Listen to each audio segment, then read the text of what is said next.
Hey, I'm Chris Cooper. This is Run a Profitable Gym. I'm the founder of Two Brain Business, and last week I published a blog post called How to Save CrossFit. It was prompted by CrossFit Inc.'s announcement that they were looking for a buyer.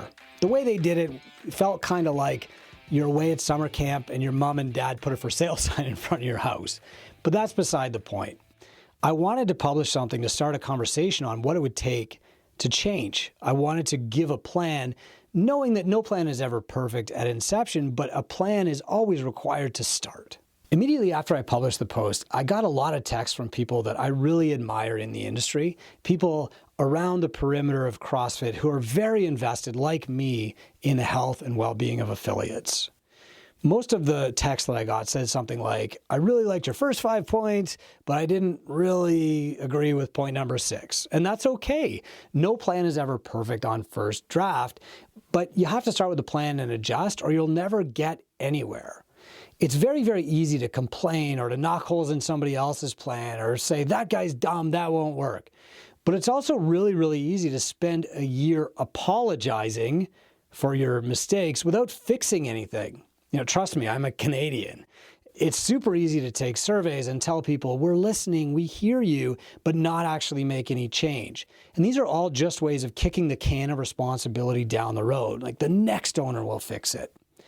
What's really hard is saying, here's the plan, because you're going to open yourself up to all that other stuff from people who don't want to face potential criticism, right? The people who want to condemn and complain and shoot fiery arrows and raise the pitchforks, but don't want to share a plan themselves. This is the kind of stuff that you see in big bureaucratic companies, but it's also the kind of stuff that you see online. After I posted the blog post, though, well, I did get some of that. I got some really great questions from people, very smart people in our free group, gymownersunited.com, and of course, from the smartest people in the Two Brain Business Mentorship Program. And I'm going to go through them here because I think they really add a lot of value to the conversation and probably evolve the plan to make an even better one. So the first question that I got wasn't really a criticism, but somebody said, like, why are you talking about this when you're not even an affiliate? And the truth is that I affiliated a couple of years ago. I first affiliated when Greg sold the company, de-affiliated when Greg sold the company. Dave Castro called me and said, just give us a year, we're going to fix it. After another year and a half, I de-affiliated again when the L2 requirement came in. I'm not in my gym every day. I'm not going to go get an L2 to keep my affiliate.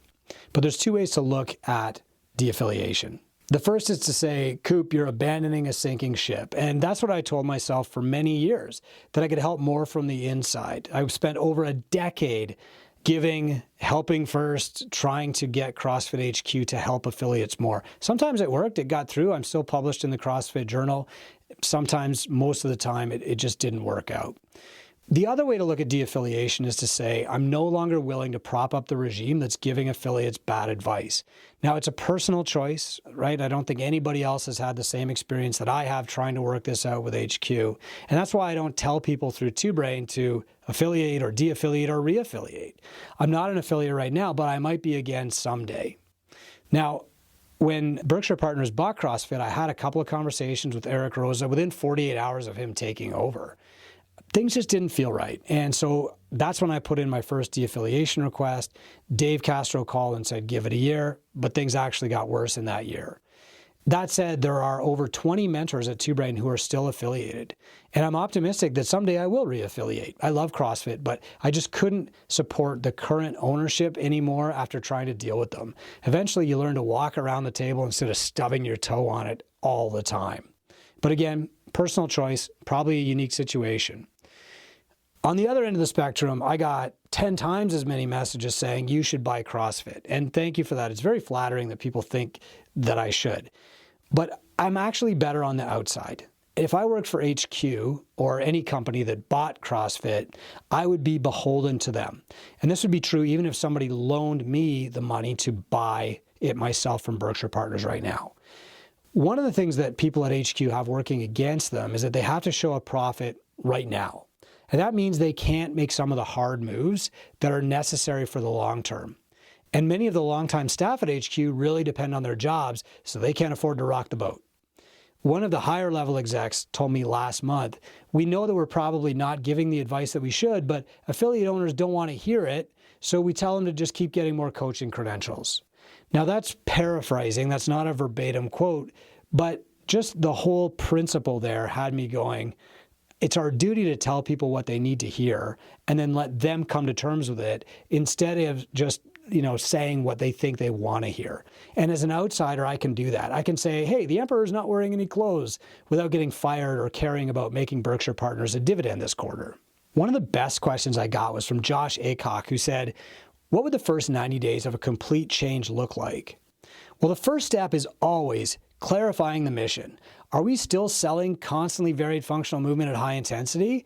Or is that a tool to deliver the real mission, which is to improve fitness in our communities across broad time and modal domains? Now, if that's the mission, to improve fitness in our communities, then the definition of fitness should be evolving over time, and that will evolve the methodology too. It's just a matter of course. So obviously we need somebody with a scientific approach to weigh the benefits of the new science, like tracking biomarkers. CrossFit promoted us all buying a Whoop, but what do we do with that? Well, I guess nothing. What about zone 2? We should be talking about that. Which of these things have merit and should be incorporated into the methodology to make it stronger, and which of them are just fads? Now, this can't be done by committee. I watched .com programming get done by committee once while I was working at HQ, and I think you can guess how that went. Everybody got their own little spicy workout, right? And we lost the principle. We lost, why are we doing this? The next most important thing, and this is critical, it's urgent, is CrossFit media has to be rebuilt. Most of the value of affiliation was the media produced by HQ. Storytelling is more important than anything else. As we need to give clients hope, we need to give affiliates hope, and that's by telling a better story, a story of success, a story of evolution, a story of change, a story of improvement. And then if the mission is really to increase fitness in our communities, the games has to change. It has to be a representation of the pinnacle of that story. It's too late to change it for 2025, but in 2026, I would look more toward a festival repeated in 5 to 6 places in the US instead of finding the 1 or 2 fittest on earth. So you have a full day with multiple events to test fitness. You make it possible to run thousands of people through like Spartan Race or High Rocks. I'd probably just leave the operations to Rogue because they do it right. If you've ever been to the Rogue Invitational, you know what I mean. The goal should be to put thousands of people through, not to crown the single fittest on earth. Finding the fittest on earth doesn't help HQ. It doesn't help affiliates. It only helps the person who wins. And then you have a concert to end the day, make everybody feel like they've just accomplished the fittest day of their lives, give them a t-shirt, and that's a win for thousands of people instead of 2. Now, I said earlier that HQ has 3 products. So the first is the methodology. The second is certification. I probably wouldn't mess with certification, but I'd shorten the bench to the best and the brightest. Greg had a habit of hiring people just because he liked them and he wanted to give them a job. That's how I got my job at media. I wasn't qualified for that job, but Greg liked me for a while and that's how I got the job. But with fewer certification weekends requiring fewer people, many instructors are now getting called out once every 4 to 6 weeks. Make the best full-time, send them out every weekend, and maximize the value at seminars. Now, the third product is affiliation. In truth, I would do what Two Brain is already doing. Start collecting data from partners like Wodify, Push Press, and Kilo. Publish that every year to every affiliate. We do this because HQ said that they wouldn't.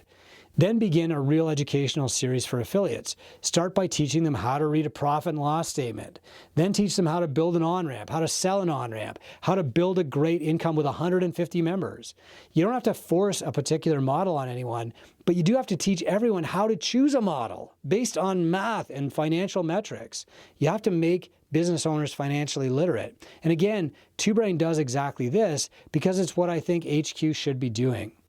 Then you teach how to build and run 4 marketing funnels, how to retain clients better, how to pay yourself and your staff. And you teach this to all new affiliates. You provide a mentorship option for all new and existing affiliates because coaches should have coaches.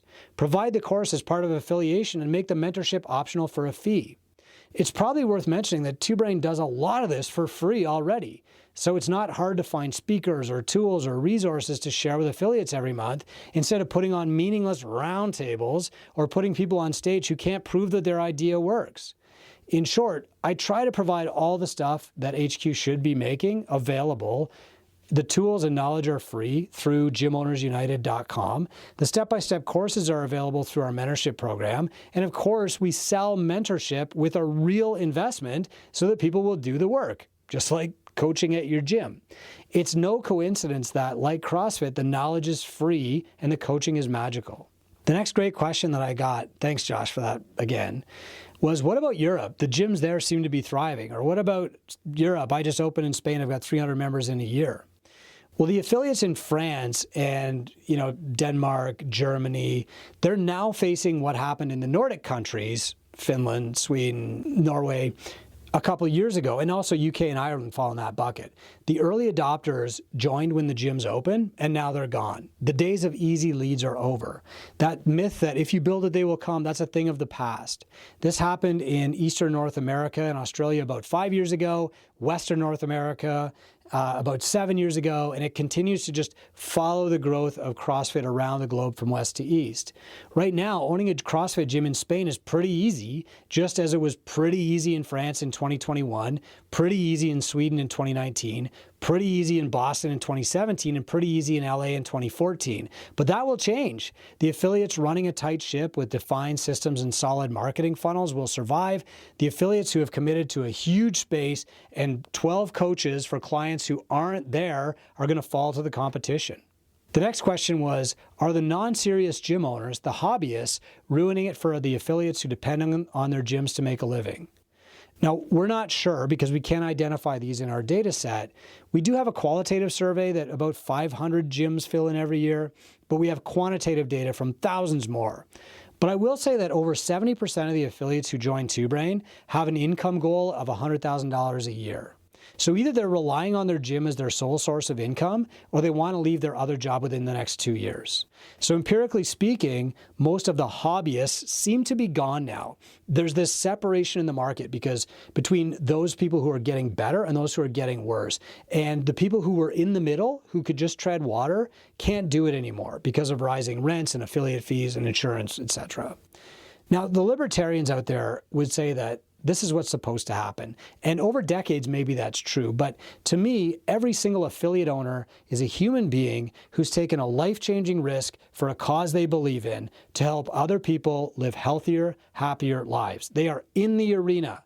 They're some of the scrappiest entrepreneurs in the world. And as somebody said in the gymownersunited.com group earlier, HQ needs its affiliates more than they need HQ.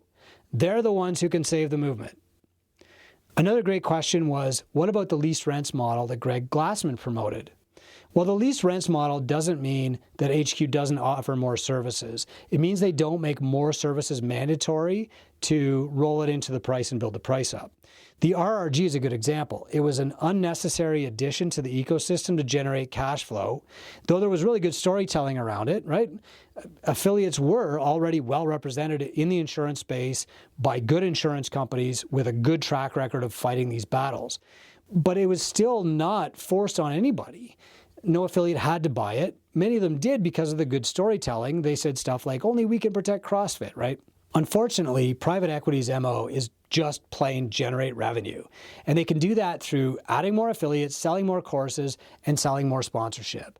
But if they can't do those things, or if doing those things is really hard, then they have to make more money on the affiliates and the courses and the sponsorships that they already have. And that means increasing the affiliate rate, requiring an L2 to own an affiliate, shortening the recertification cycle from 5 years to 3, selling sponsorships that don't really fit the mission, and taking a revenue cut from the partners that they recommend in the APN. Now that these have all been done, the next owner will have to do more of the same. And so that will likely mean increasing affiliate rates again, bringing in more services inside HQ, like offering free booking and billing software, for example, getting control of your payment cash flow, and then increasing the price of affiliation. That's the more rents model. However, the more of these services become baked in, the closer the affiliation gets to a franchise, right? And that's where we start to cross some legal lines. So the next buyer can only do that up to a point, but it's very likely that they will do it. The next question was, is CrossFit actually in danger? It seems profitable. And this was in response to the title of my post, How to Save CrossFit. So let me clarify. The company isn't in danger of bankruptcy. It's in danger of losing affiliates, shrinking its size, reach, and revenue, and ability to save lives. The individual affiliates are in danger, as they always have been, because we all started as first-time entrepreneurs, and we believe that being good coaches would make us good at business. The methodology itself is also in danger. The trademark is in danger. The certifications are in danger of losing talented staff due to shrinking enrollment. The games are in danger. These, not just the corporation, make up CrossFit. It's not the company, it's the movement that's at risk. Any method or process or system that does not evolve becomes fragile. People look for alternatives that match their updated reality. As long as CrossFit gyms dogmatically adhere to constantly varied functional movement at high intensity, make every workout hard for the sake of being hard, run free trials and big groups as their only option, they'll continue to wonder why they keep running out of clients after 2 to 3 years. But private equity's mission is to buy a working product that hasn't been fully monetized and either sell more of it or make more from its existing audience. They're not in this to evolve the method or debate science. That would slow down their return on investment. And so the methodology stays stagnant and becomes more fragile as affiliates adopt wearable tech and program more Zone 2, and they run High Rocks events, and they start to ask themselves, am I really still doing CrossFit? The brand is in danger as they continue to hire media and marketing experts who are more concerned with getting their name mentioned in future business case studies in the Harvard Business Review than with telling stories about CrossFit.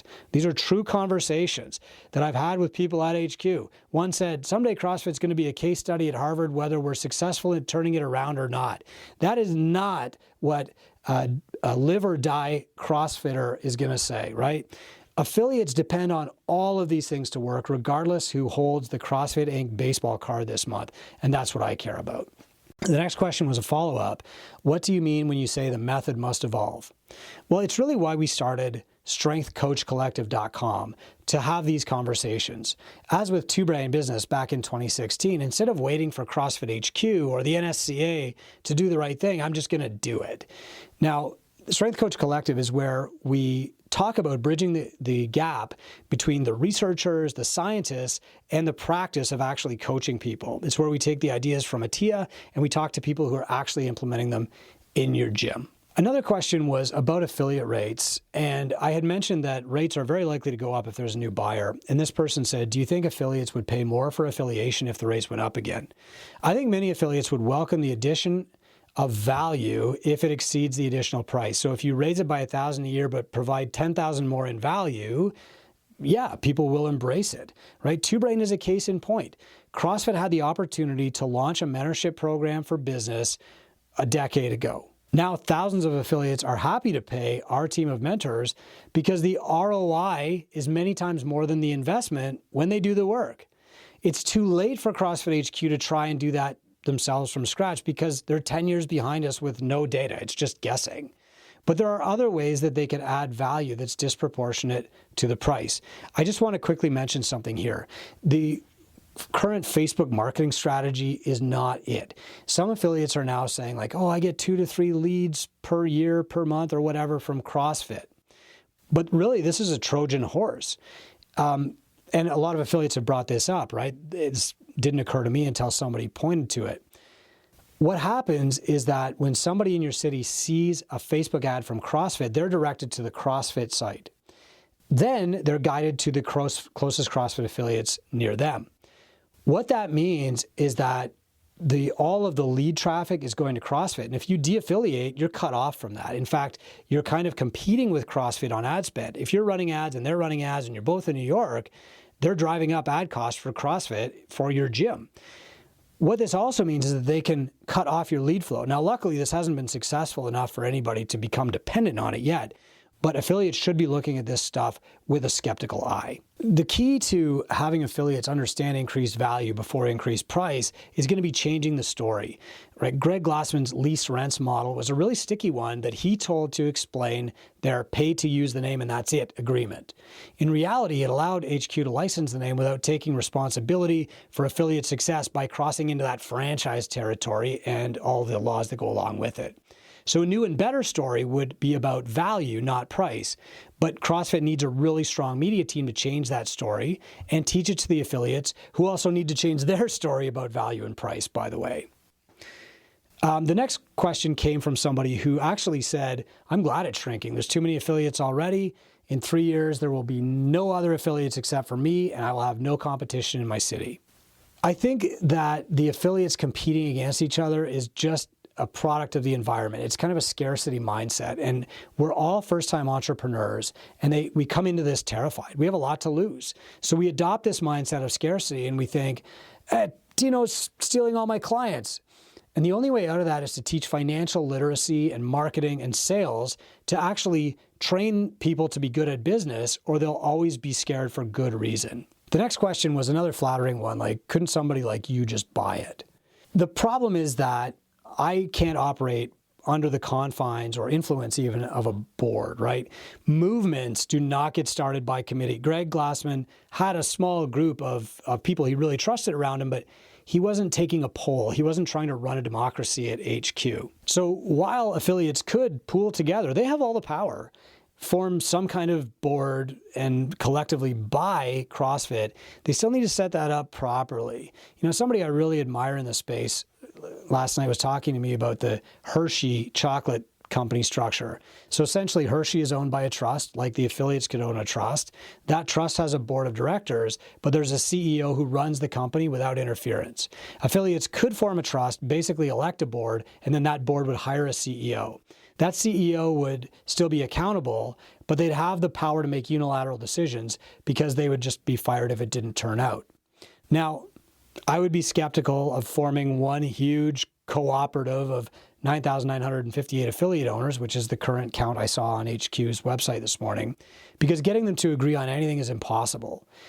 However, the RRG proves that it might work. A really great story creates belief, which buys the CEO time to fix the problems. This would take a very strong, decisive CEO because things are going to have to get worse before they get better. The time for easy change is over. It's 4 years behind us. Also, I just want to make it clear, I'm not gunning for a CEO job. I'm pretty much unemployable at this point. I'm better on the outside. I'm just the kid in the crowd that's yelling, "The emperor's not wearing any clothes." You know, all growth starts with the affiliates now. In the beginning, the formula for growth for CrossFit was somebody found the main site, they fell in love with the method, they got certified, they opened an affiliate. But by 2013, that model had completely flipped. Now it's find an affiliate, fall in love with the method, get certified, open your own affiliate. All revenue used to start with the main site. Now it starts with the affiliate. All certifications come from the affiliates. All new affiliates come from existing affiliates. The affiliates have all the power and they're decreasing in number. Hopefully this Q&A, which came from amazing questions from the Two Brain Business Mentorship Program and also from our free group, gymownersunited.com, will help answer some of the secondary questions that come from introducing a plan. And that's why you introduce a plan, so that you have these meaningful discussions instead of just throwing more mud at HQ and blaming them for everything. I hope this helps you. I'm Chris Cooper. This is Run a Profitable Gym. And no matter what kind of gym you're running, if it's a CrossFit gym or not, we can all learn a ton as we go through this experience. And go through it, we're going to have to, because the only way out is through.